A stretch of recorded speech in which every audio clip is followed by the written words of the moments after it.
There is a quiet force shaping your future right now. It's not talent, it's not luck, and it's definitely not motivation. It's the small things you repeat every day, especially the ones that seem too insignificant to matter. Most people never notice this force while it's working. That's why it feels unfair when, years later, some people appear far ahead while others feel stuck in the same place. But there is nothing mysterious about it. No secret shortcut. No overnight breakthrough. There is only one truth. Your life moves in the direction of what you do consistently, not what you intend, not what you plan, not what you promise yourself on motivated mornings, what you actually do, every day. This audiobook is about that truth, and why applying it puts you ahead of 99% of people. Because here's the uncomfortable reality. Being average is not the result of one bad decision. It's the result of thousands of small decisions that felt harmless at the time. Skipping the workout once, delaying the hard conversation, choosing comfort over effort, scrolling instead of building, telling yourself you'll start tomorrow. None of these choices destroy your life in a single moment. That's why they feel safe, invisible, forgivable. But compounded over time, they quietly shape who you become. And the opposite is also true. Small acts of discipline, so small they barely register as effort, compound into confidence, skill, clarity, and control. Not quickly, not dramatically, but relentlessly. The problem is, the human mind is wired to ignore slow progress. We want proof now, results now, validation now. When we don't see immediate change, we assume nothing is happening. And that's where most people lose the game. Right at the beginning, when the work is happening beneath the surface. This audiobook is designed to correct that mistake. Not by hyping you up. Not by promising unrealistic transformations, but by showing you how the compound effect actually works in real life. Day by day, choice by choice. You'll learn why discipline beats motivation, why consistency matters more than intensity, why comfort is the silent enemy of long-term growth, and why the people who end up ahead aren't more gifted. They're just more patient with the process. This is not about doing more. It's about doing less, better, and doing it every single day. Because the people who get ahead don't rely on willpower. They design systems. They don't chase outcomes. They commit to processes. They don't wait to feel ready. They act while results are still invisible, and that's the advantage. In a world addicted to quick wins and constant stimulation, the willingness to stay consistent with boring, simple actions is rare. That rarity is exactly what makes it powerful. While others jump from strategy to strategy, you'll learn how to stay grounded. While others burn out chasing motivation, you'll learn how to build discipline. While others quit because it's not working, you'll understand why it is working, even when you can't see it yet. This is the long game, and the long game always favors the disciplined. Over the next hour, you won't be asked to change everything about your life. You'll be asked to pay attention, to slow down, and to notice the small decisions you're already making and how they're shaping your future. You'll be guided through principles that don't expire, ideas that don't depend on trends, and systems that reward patience, focus, and consistency. If you're willing to apply them, not perfectly, but daily, you won't need to compete with anyone. Time will do the work for you. Because when the compound effect is on your side, progress becomes inevitable. Stay with this audiobook. Listen carefully. And more importantly, apply what you hear. Not someday, today, quietly, consistently, until the results speak for themselves. Chapter 1. Why most people never feel the compound effect. The compound effect doesn't fail people. People fail the compound effect, not because they're incapable, not because they lack intelligence, but because they misunderstand how progress actually works. Most people expect change to announce itself. They wait for a moment when effort suddenly feels rewarding, when results become visible enough to justify the work. And when that moment doesn't come quickly, they assume the process is broken. It isn't. The problem is timing. The compound effect operates in silence. It builds beneath the surface, long before there's anything to show for it.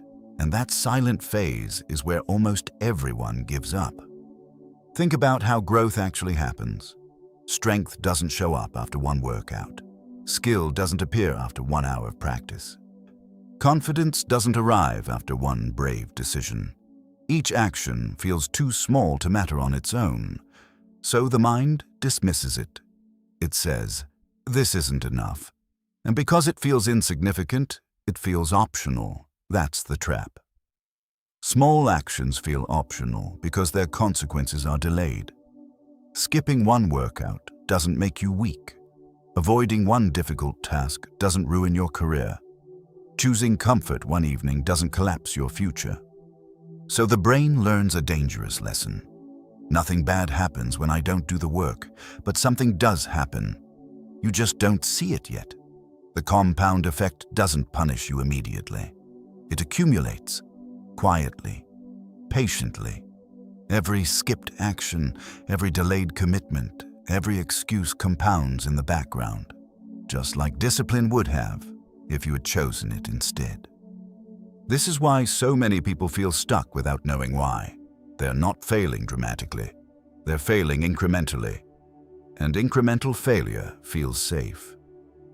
Another reason people never feel the compound effect is that they confuse intensity with progress. They believe that effort has to feel extreme to be effective. They wait for bursts of motivation, big plans, and dramatic routines. When that level of intensity becomes unsustainable, as it always does, they stop altogether. But compounding doesn't reward intensity. It rewards continuity. One extreme week followed by burnout does nothing. 10 small weeks done consistently change everything. The problem is, the second path feels unimpressive. There's no emotional high, no instant validation, no dramatic before and after moment to post or celebrate. So the mind loses interest. This is where discipline separates from desire. Desire wants results. Discipline commits to inputs. Desire asks, "Is this working yet?" Discipline asks, "Did I do the work today?" Most people live in the first question. That's why they never stay long enough for the second question to matter. There's also a deeper psychological barrier at play, the human tendency to underestimate slow growth. We're wired to respond to urgency, not accumulation. Loud changes catch our attention. Quiet progress doesn't. And because compounding is quiet, it's easy to ignore, even while it's shaping your trajectory. You don't feel smarter after reading 10 pages a day. You don't feel fitter after choosing slightly better meals. You don't feel more disciplined after one day of showing up. So you assume nothing is happening. But the absence of feedback is not the absence of progress. In fact, the most powerful forms of progress rarely announce themselves early. They show up later, all at once, when enough small actions have stacked on top of each other to become undeniable. This delay is not a flaw. It's the feature. The delay filters out the impatient. It removes those who need constant reassurance. It leaves behind the few who are willing to act without applause. That's why the compound effect works for so few people. Not because it's complicated, but because it's boring before it's effective. And boredom is unbearable to an undisciplined mind. Another mistake people make is quitting when effort feels normal. In the beginning, doing something new feels exciting simply because it's different. Over time, that excitement fades. The action becomes routine, predictable, ordinary. Most people interpret that as a sign to stop. They say, "I don't feel motivated anymore." What they really mean is, "This no longer feels novel," but novelty has nothing to do with growth. Repetition does. The compound effect only begins to work once the action stops feeling special and starts feeling standard. when it becomes part of who you are, not something you're trying out, but something you do without negotiation. This is the moment most people miss. They stop right when the habit is about to become identity. And because identity never forms, consistency never locks in. Without consistency, compounding never accelerates. And without acceleration, there's nothing to point to as proof. So they conclude, it didn't work. But the truth is simpler. They left too early. If you want to feel the compound effect, you have to outlast the phase where nothing seems to be happening. You have to trust that repetition is doing its job, even when the rewards are delayed. This requires a different standard for success. Instead of asking, what am I getting from this? You ask, did I show up today? Instead of tracking outcomes, you track execution. Instead of chasing motivation, you build reliability. This shift is subtle, but it's everything. Because the compound effect doesn't respond to how inspired you feel. It responds to how often you repeat the right actions, calmly, consistently, without drama. The people who eventually pull ahead aren't more disciplined in dramatic ways, as they're disciplined in quiet ways, ways that look unimpressive from the outside but become unstoppable over time. They don't quit when progress is invisible. They don't stop when effort becomes ordinary. They don't need constant proof. They understand something most people don't. If you quit early, compounding never starts. Chapter 2. Small Actions. Decide big outcomes. Big outcomes don't come from big moments. They come from small decisions repeated long enough to become permanent. This is where most people misread their own lives. They look at success as something dramatic. One breakthrough, one opportunity, one bold move that changes everything. And when their daily actions don't feel dramatic, they assume those actions don't matter. But the truth is far less exciting and far more powerful. Your life is not shaped by what you do occasionally. It's shaped by what you do routinely. Every small action you take today is pointing your future in a direction, not by force, by momentum. One choice doesn't change much. That's why it feels safe. But direction, once set, compounds. Consider how outcomes actually form. Health doesn't decline overnight, and it erodes through small neglects, missed movement, slightly worse food, repeated inactivity. Finances don't collapse in one decision. They unravel through small, undisciplined habits repeated for years. Skills don't disappear suddenly. They fade when practice quietly stops. No single moment feels responsible, but the pattern always is. And patterns are built from small actions. There is no neutral behavior. Every choice is either reinforcing who you are becoming or weakening that direction. Even doing nothing is a choice. Even taking a break is a vote. The compound effect doesn't care about your intention. It only responds to your behavior. That's why small actions carry more weight than big plans. Big plans make you feel productive. Small actions actually move you forward. Most people confuse motion with direction. They stay busy. They think, they plan, they talk, they consume information, but none of that compounds unless it turns into consistent action. Thinking doesn't compound. Wishing doesn't compound. Learning without application doesn't compound. Only execution does, and execution doesn't need to be heroic to be effective. In fact, the smaller the action, the more likely it is to be repeated. And repetition is what creates leverage.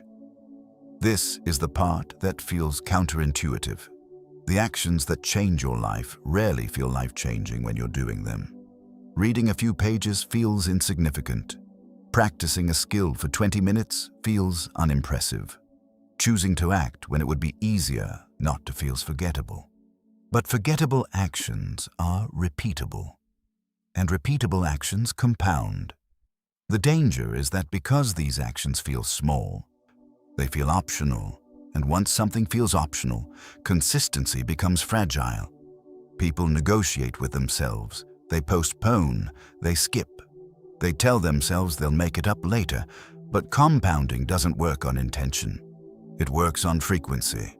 Every time you choose the slightly better option, you're nudging your trajectory. You're not changing your life that day, but you're changing the direction it's moving in, and direction, over time, decides everything. This is why two people can start in the same place and end up worlds apart. Not because one made a single superior choice, but because one made slightly better choices, more often. The gap between where you are and where you want to be is rarely caused by one missing action. It's caused by thousands of tiny ones that were dismissed as too small to matter. And here's the uncomfortable part. Those same small actions are available to you right now. You don't need a new strategy. You don't need more information. You don't need a dramatic lifestyle change. You need to take ownership of the small choices you're already making and decide which ones deserve to be repeated. This requires humility, because it means accepting that your current results are not random. They are the natural outcome of past behaviors, not in a blaming way, but in a clarifying one. If small actions create outcomes, then outcomes are adjustable, quietly, gradually, without force. This is where control comes back into your hands. You stop waiting for motivation. You stop chasing shortcuts. You stop hoping for the right moment. Instead, you focus on what you can repeat. The compound effect rewards those who reduce friction, those who make the right action easy and the wrong action inconvenient. Those who don't rely on discipline as a feeling, but as a structure. Because the hardest part of growth isn't doing something once. It's doing something again when it no longer feels meaningful. That's why the most powerful changes start almost invisibly. They don't disrupt your life. They integrate into it. They become part of how you operate, not something you constantly think about. And once an action becomes automatic, compounding accelerates. You don't have to think about showing up. You don't debate whether to act. You just do. This is how small actions turn into big outcomes, not through intensity, but through inevitability. Over time, these small choices stack. Skills sharpen, confidence grows. Opportunities appear, not because you chased them, but because you were prepared when they arrived. From the outside, it looks like sudden success. From the inside, it feels almost anticlimactic, because the real work happened quietly, long before anyone noticed. That's the advantage of understanding the compound effect early. You stop chasing moments and start building momentum. You stop asking what will change everything and start asking what you can repeat tomorrow. Big outcomes are just the final echo of small actions done consistently. And once you understand that, progress stops feeling overwhelming. It becomes manageable, repeatable, unavoidable. And in the next chapter, we'll address the one thing that determines whether these small actions actually stick. Why consistency beats motivation every single time, and how to build it when you don't feel like it. Because knowing what to do is easy. Doing it daily is what puts you ahead. Chapter 3. Consistency beats motivation. Every time. Motivation is loud. Consistency is quiet. That's why most people chase one and ignore the other. Motivation feels powerful because it creates emotion. It gives you energy. It makes action feel easy for a moment. But motivation was never designed to last. It comes and goes based on mood, environment, sleep, stress, and circumstance. Consistency doesn't care about any of that. Consistency is what happens after motivation disappears. The mistake most people make is believing that motivation is the engine of progress. They wait to feel inspired before they act. And when that inspiration fades, as it always does, they assume something is wrong. Nothing is wrong. They're just relying on the wrong fuel. Motivation is a spark. Consistency is the engine. An engine doesn't need excitement. It needs structure. It needs routine. It needs a system that works even when conditions aren't ideal. This is why consistency beats motivation every single time. Motivation asks, "Do I feel like doing this today?" Consistency asks, "Is this what I do?" That difference seems small, but it changes everything. When action depends on how you feel, discipline collapses under pressure. Stress, fatigue, boredom, or discomfort become excuses. But when action is tied to identity, when it's simply part of who you are, feelings lose their authority. You don't negotiate, you execute. The people who stay consistent aren't more motivated. They're less emotional about their habits. They don't dramatize effort. They don't overthink resistance. They understand that showing up is not a mood, it's a standard. And standards remove friction. When something is a standard, you stop deciding. When you stop deciding, you conserve energy. When energy is conserved, repetition becomes sustainable. This is why consistency compounds and motivation doesn't. Motivation creates bursts of action followed by collapse. Consistency creates a steady signal, small, stable, and reliable. That signal tells your brain this behavior matters. Over time, it rewires your identity. You stop being someone who is trying to improve. You become someone who operates a certain way, and once behavior becomes identity, the compound effect accelerates. Another reason motivation fails is that it depends on visible progress. People feel motivated when results show up, but compounding delays results by design. So the very process that leads to long-term success actively undermines motivation in the short term. This creates a trap. You need consistency to reach results, but you're waiting for results to feel motivated enough to stay consistent. Most people never escape this loop. The way out is simple, but uncomfortable. You act without motivation, not recklessly, not aggressively, calmly, deliberately. You do the work at a level so small it feels almost too easy to skip. But you don't skip it. This is how consistency is built, not through intensity, but through inevitability. You don't aim to feel driven, you aim to feel reliable. Reliability is underrated because it isn't exciting, it doesn't feel heroic. But reliability is what allows small actions to repeat long enough for compounding to take effect. And once consistency is established, something interesting happens. Motivation starts to follow action, not the other way around. Progress, even slow progress, creates confidence. Confidence creates momentum. Momentum creates motivation. But none of that happens until consistency is already in place. This is why people who wait to feel ready never start. And people who start without waiting quietly move ahead. Consistency also protects you from extremes. It prevents burnout because it doesn't demand maximum effort. It doesn't require perfection. It only requires presence. You don't need great days. You need normal days done well. And normal days are available far more often than great ones. The compound effect favors those who lower the bar for action, but raise the bar for frequency. Instead of asking yourself to do more, you ask yourself to do it again. Again tomorrow. Again when it's boring. Again when no one is watching. That's how consistency becomes power. This doesn't mean motivation is useless. It means motivation should be treated as a bonus, not a requirement. When it shows up, you use it. When it disappears, you don't stop. You let consistency carry the weight, and the longer consistency holds, the less effort it requires. What once felt hard becomes familiar. What once felt forced becomes automatic. This is where discipline transforms from effort into ease. Not because the work changed, but because you did. By now it should be clear, the compound effect doesn't reward how intensely you start. It rewards how consistently you continue. Most people burn bright and fade.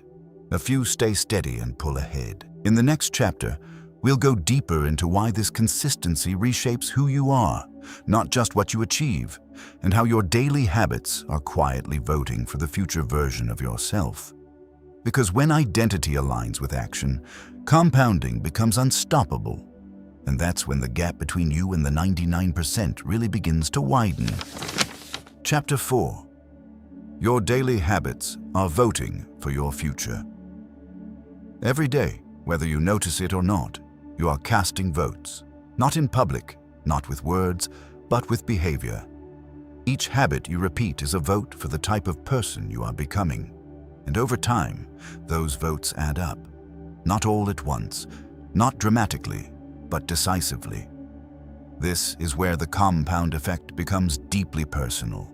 It's no longer just about results, it's about identity. Most people try to change their lives by changing outcomes. They focus on goals, what they want to achieve, what they want to have, where they want to end up. But goals are temporary. Identity is permanent. You don't rise to the level of your goals. You fall to the level of your habits. And habits don't just shape what you do. They shape what you believe about yourself. If you show up consistently, even in small ways, you begin to see yourself as someone who follows through. If you repeatedly avoid effort, you begin to see yourself as someone who doesn't. These beliefs don't form through reflection. They form through repetition. Your brain is always watching what you do. It doesn't care what you say you value. It cares what you practice. This is why habits are so powerful and so dangerous. Because once a habit reinforces an identity, it becomes self-protecting. You don't have to force yourself to act. You act because it feels aligned with who you are. And the opposite is also true. When habits conflict with the person you want to become, resistance increases. Action feels heavy. Discipline feels forced. Not because the task is difficult, but because it contradicts your self-image.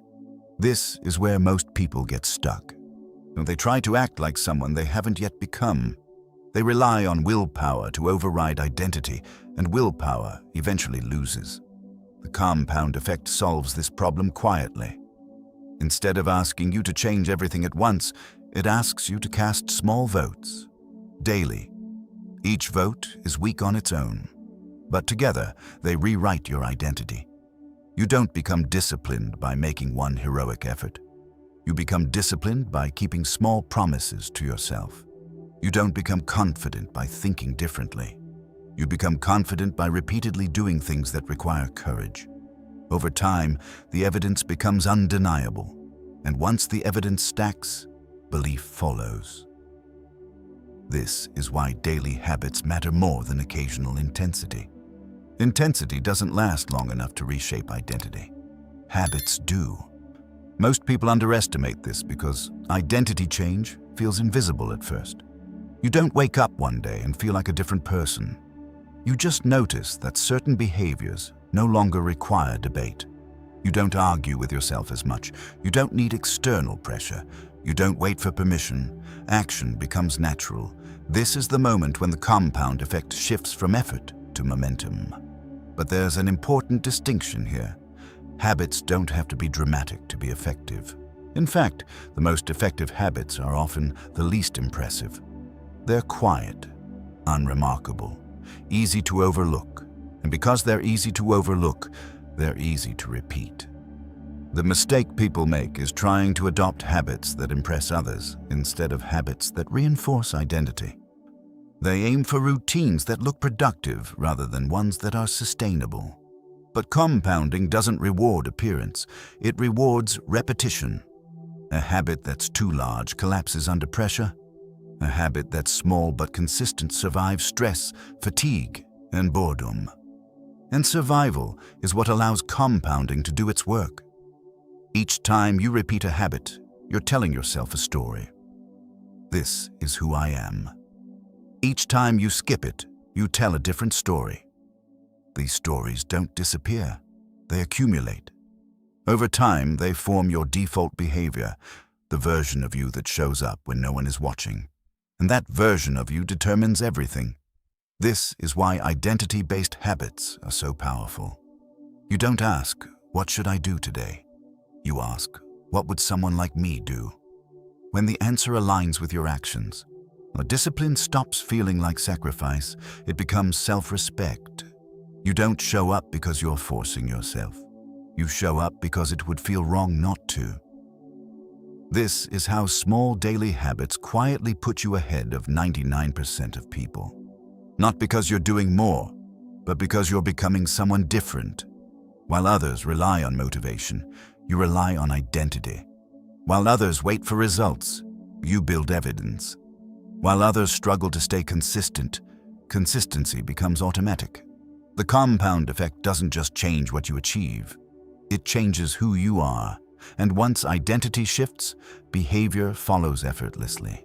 In the next chapter, we'll confront the biggest threat to this process, the comfort that feels harmless but slowly erodes discipline. Because compounding only works when growth is allowed to be uncomfortable, and comfort is very good at convincing you otherwise. Chapter 5. Why comfort is the enemy of compounding. Comfort rarely looks dangerous. It doesn't announce itself as a threat. It doesn't demand anything extreme. It simply asks you to stay where you are. That's why it's so effective. Most people don't fail because they choose the wrong path. They fail because they choose the comfortable one again and again until growth quietly disappears from their lives. The compound effect cannot survive in comfort. Not because comfort is evil, but because comfort removes friction. And friction, when applied in small, controlled doses, is what creates strength. Growth requires resistance. Compounding requires tension. Without it, nothing adapts. The problem is that comfort feels earned. After effort, after stress, after a long day, comfort feels justified, and occasionally it is. But when comfort becomes the default response to discomfort, discipline erodes. Not suddenly, gradually. One skipped challenge doesn't matter. One avoided task doesn't collapse progress. One night of choosing ease doesn't undo identity, but repeated avoidance compounds just like discipline does. Each time you choose comfort over effort, you teach your brain an important lesson. Discomfort is optional. Over time, that lesson becomes belief, and belief shapes behavior. Soon, anything that feels slightly difficult triggers resistance. You delay, you rationalize, you wait for conditions to improve, and while you're waiting, momentum leaks. This is how people slowly lose the compound effect without realizing it. They don't stop working, they stop stretching, they stay busy, but inside a shrinking comfort zone. The danger of comfort is not inactivity. It's stagnation disguised as stability. Comfort keeps you doing what you already know how to do. It keeps effort predictable. It keeps outcomes familiar, and familiarity feels safe. But safety doesn't compound. Only growth does. The compound effect depends on small, repeated exposures to difficulty. Not overwhelming stress, not burnout-level effort. Just enough discomfort to force adaptation, a slightly harder task, a slightly longer focus period, a slightly uncomfortable conversation. These moments don't feel impressive. They don't feel like breakthroughs, but they are the exact moments where compounding is born. Every time you lean into discomfort instead of away from it, you widen your capacity. You teach yourself that effort is survivable, that resistance is temporary, that growth is possible without catastrophe. And that lesson compounds. The opposite lesson compounds too. If you repeatedly escape discomfort, your tolerance shrinks. What once felt manageable starts to feel heavy. Effort feels larger than it is. Discipline feels harder than it should. This is why comfort makes people fragile. Not weak, fragile. They can function well as long as conditions are ideal. But the moment pressure appears, consistency breaks, habits collapse, identity fractures. The compound effect demands resilience, and resilience is built through exposure, not avoidance. This doesn't mean you should seek suffering. It means you should stop avoiding mild discomfort. the kind that signals growth, not danger. Discomfort that asks you to focus when you want to drift. Discomfort that asks you to act when you want to delay. Is discomfort that asks you to stay present instead of numbing out. These are small moments, quiet moments, easy to dismiss. But they are the moments where most people choose comfort and where a few choose compounding instead. Those few don't look extreme. They don't appear obsessed. They simply have a higher tolerance for doing what feels slightly uncomfortable without making it a big deal.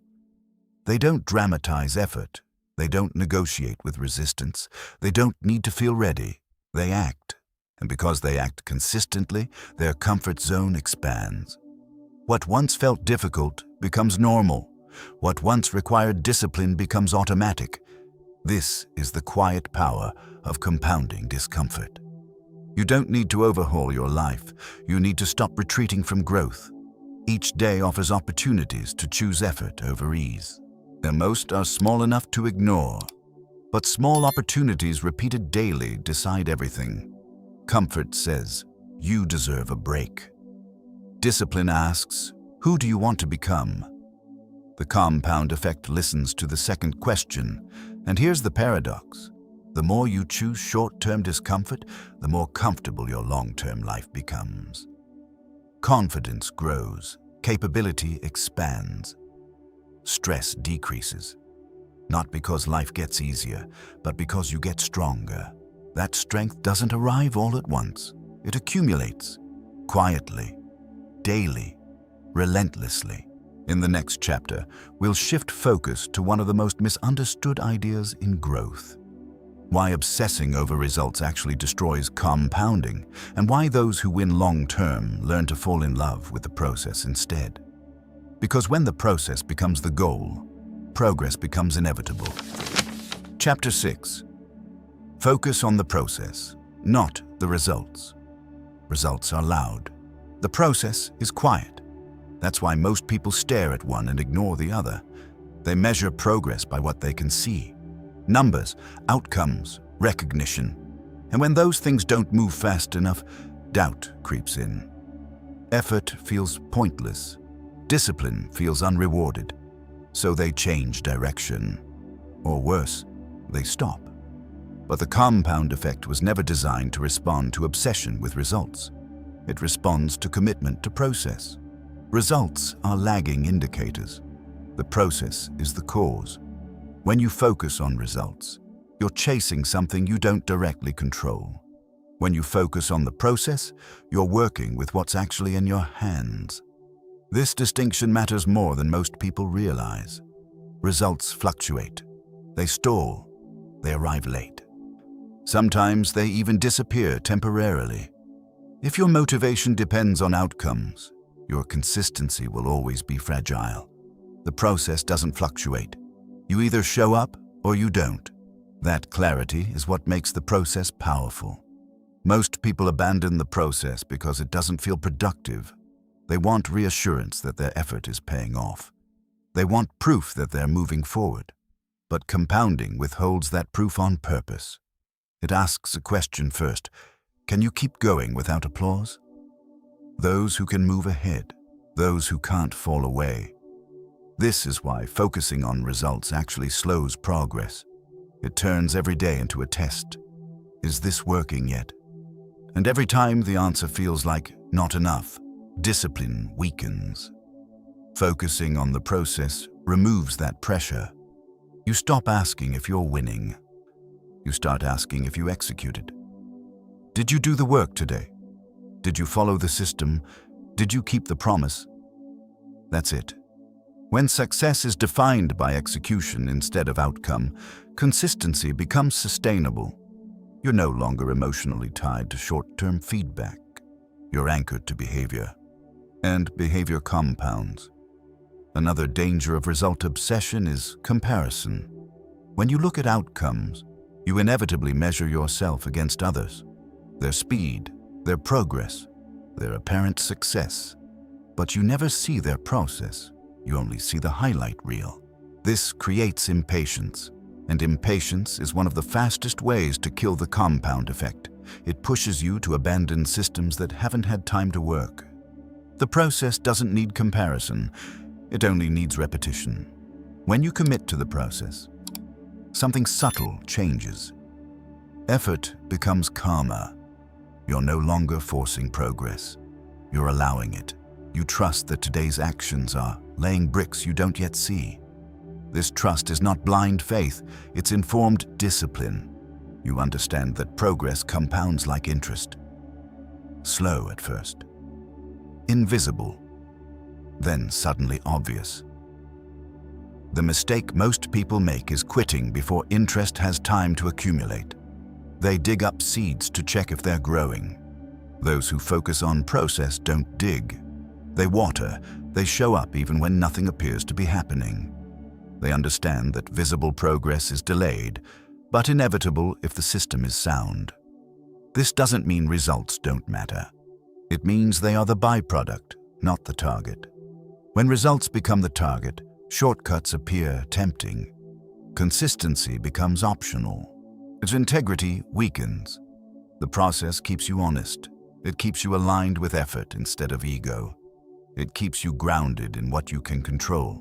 And over time, the process does something results never can. It builds identity. You stop being someone who is trying to succeed. You become someone who operates with discipline regardless of outcome. This identity is what allows compounding to accelerate. You no longer need constant feedback. You no longer panic during plateaus. You no longer chase quick wins. You stay. And staying is the hardest part. Most people want progress to feel exciting, but excitement is unstable. The compound effect thrives on steadiness, on routines that feel almost boring, on actions that don't need motivation to continue. This is the hidden advantage of focusing on the process. It removes drama.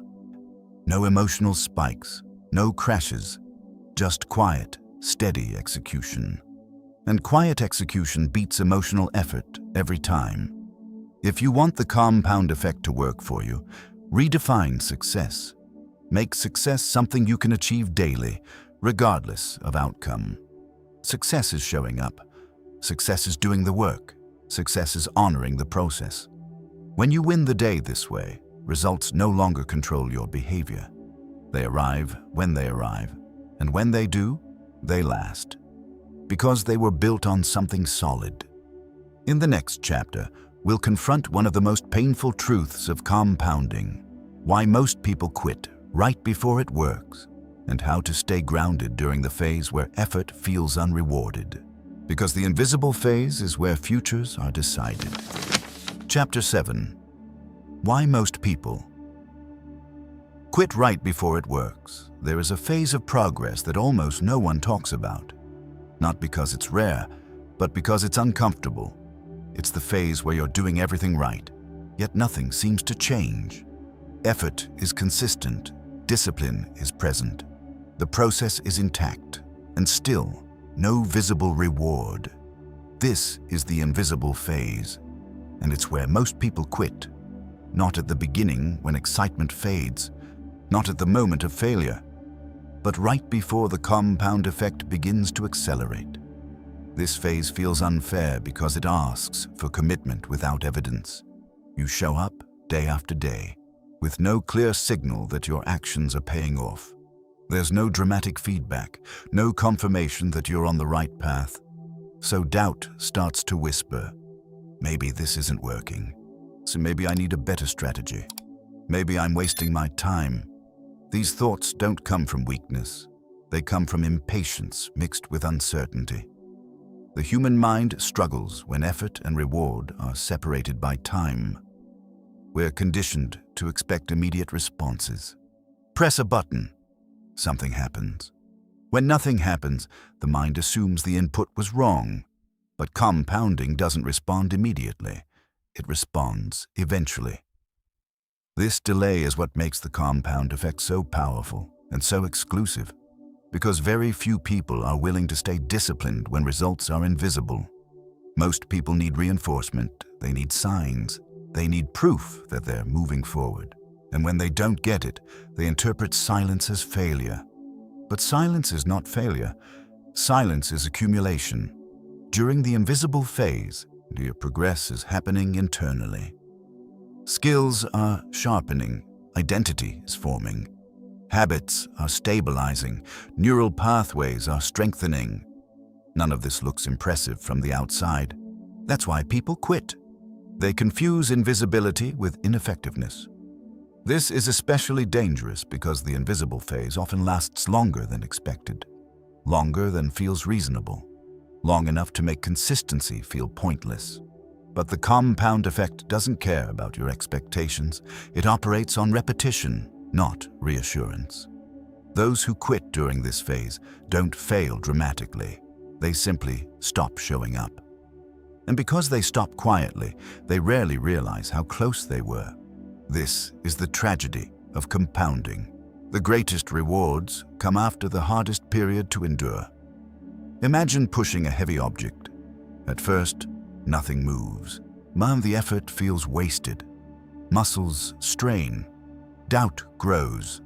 But once momentum builds, movement becomes easier. Stopping right before that moment means you experience all the effort and none of the reward. That's what quitting during the invisible phase looks like. The people who make it through don't do anything special. They don't suddenly feel confident. They don't gain new information. They simply refuse to interpret silence as a signal to stop. They understand that compounding has a delay, and delays require trust, not blind optimism, but trust in the process they committed to. Trust that repetition is doing its work, even when outcomes haven't caught up yet. This trust changes behavior. Instead of asking, "Why isn't this working?" they ask, "Am I still executing?" Instead of changing direction, they double down on consistency. And instead of chasing validation, they narrow their focus. They stop looking for proof. They keep building anyway. This mindset is rare. That's why the results are rare. The invisible phase is also where comparison becomes dangerous. You look around and see others making progress, or at least appearing to. Social media, conversations, and surface-level success stories amplify this pressure. You don't see their early years. You don't see their invisible phase. You only see the outcome. Comparing your invisible work to someone else's visible results will always distort your judgment.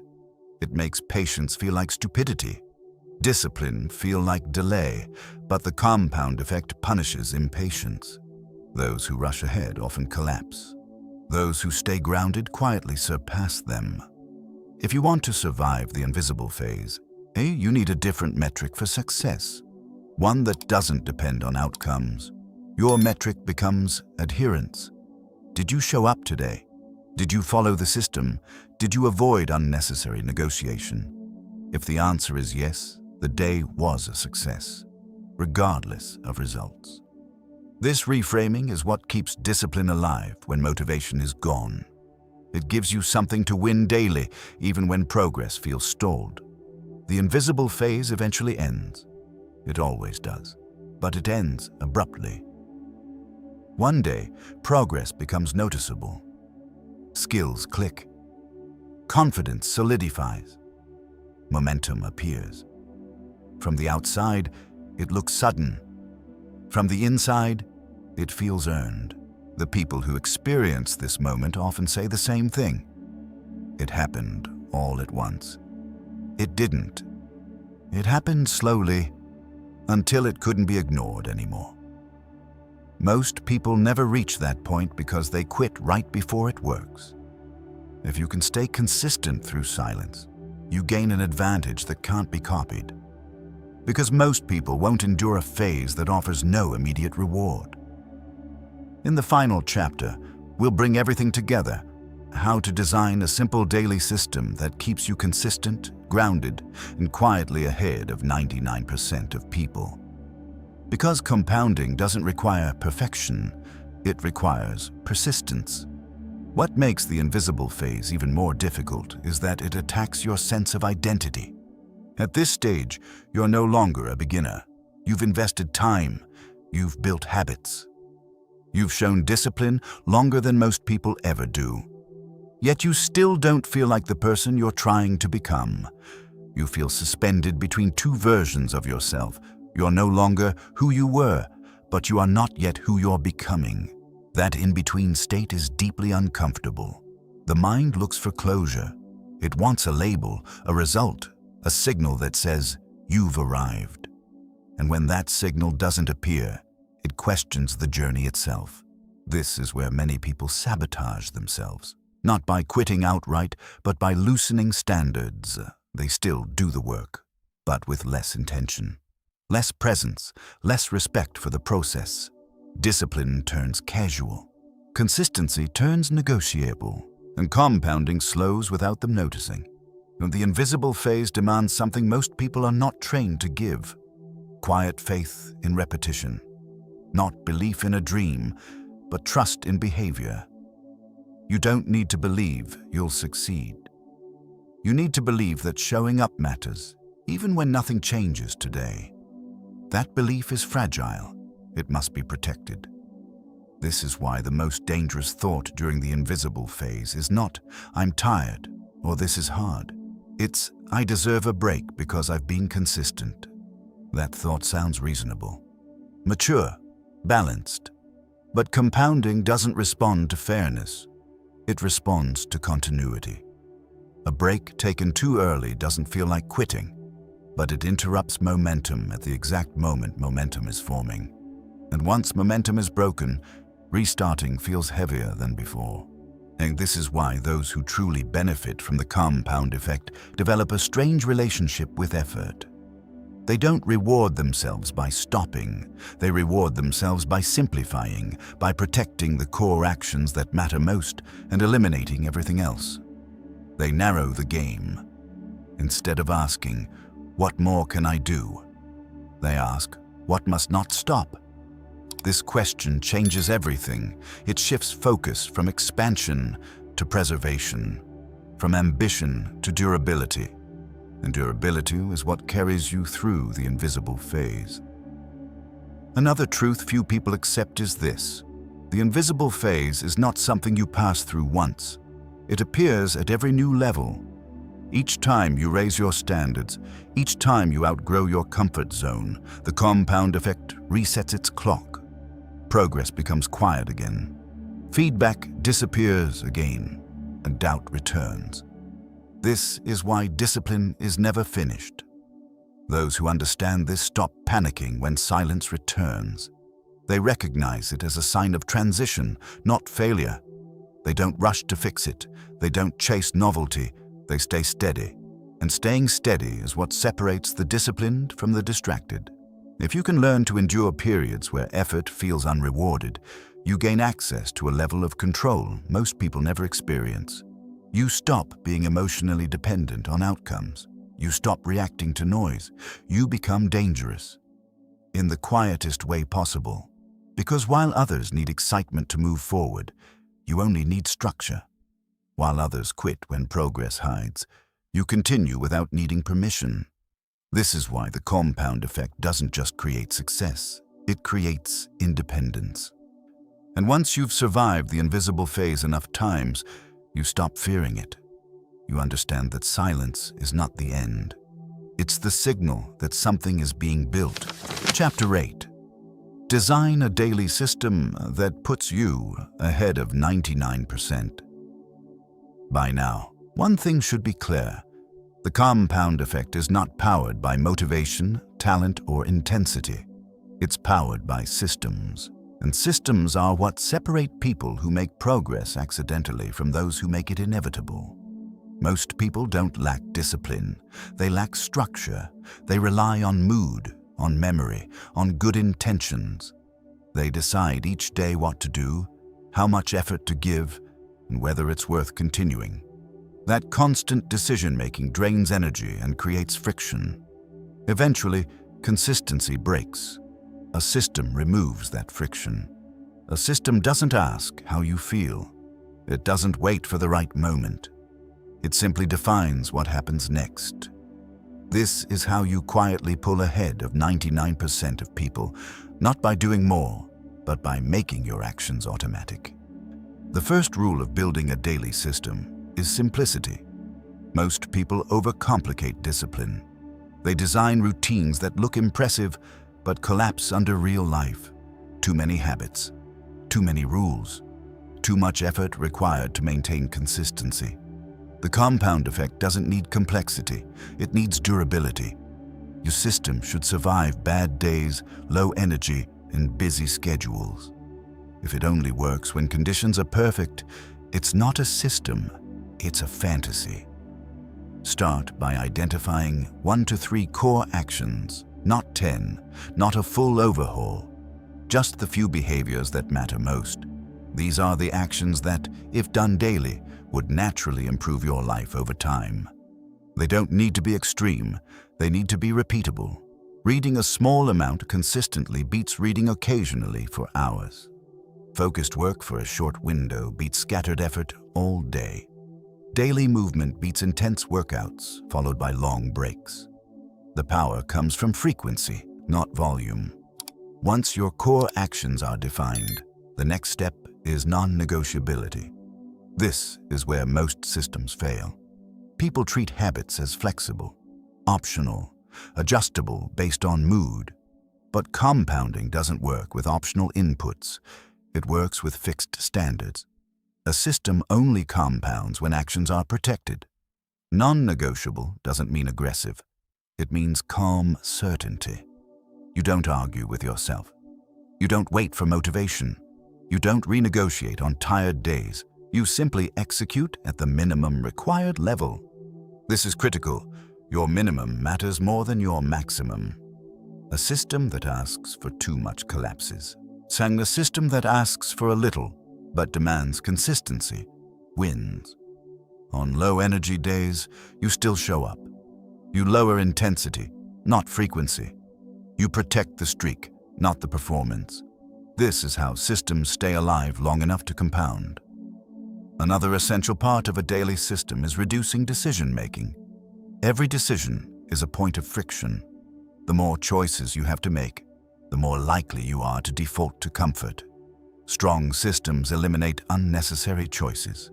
You decide once, then follow through automatically. You don't decide if you'll do the work. You only decide when. You don't decide whether to show up. You decide how simply you'll do it today. This conserves mental energy for what actually matters. People who pull ahead aren't mentally tougher. They're mentally efficient. They don't waste energy debating themselves. And their system decides for them. Environment also plays a quiet but powerful role in compounding. Your surroundings either support your system or sabotage it. Most people underestimate this. They try to rely on discipline while constantly placing themselves in environments that encourage distraction, avoidance, and comfort. A better approach is to let the environment carry some of the discipline. Make the right actions easier to start. Make the wrong actions harder to access. You don't need to remove every distraction. You just need to reduce friction in the right direction. This isn't about control. It's about alignment. When your environment supports your system, consistency requires less effort. And less effort means more repetition. Repetition is what compounds. Another mistake people make is trying to optimize too early. They tweak, adjust, and refine before the system has had time to stabilize. This creates instability. Before you optimize, you must standardize. Run the same system long enough for it to become familiar, boring even. Familiarity reduces resistance. Once the system feels normal, then you can refine it. But never trade consistency for optimization. A simple system done daily beats a perfect system done occasionally. The final piece of a daily system is tracking, but not obsessively. You don't need complex metrics. You need a simple signal that tells you whether you showed up. A check mark, a note, a brief acknowledgement. This isn't for motivation. It's for awareness. Tracking turns behavior into something tangible. It reinforces identity. It reminds you that progress is happening, even when results are still invisible.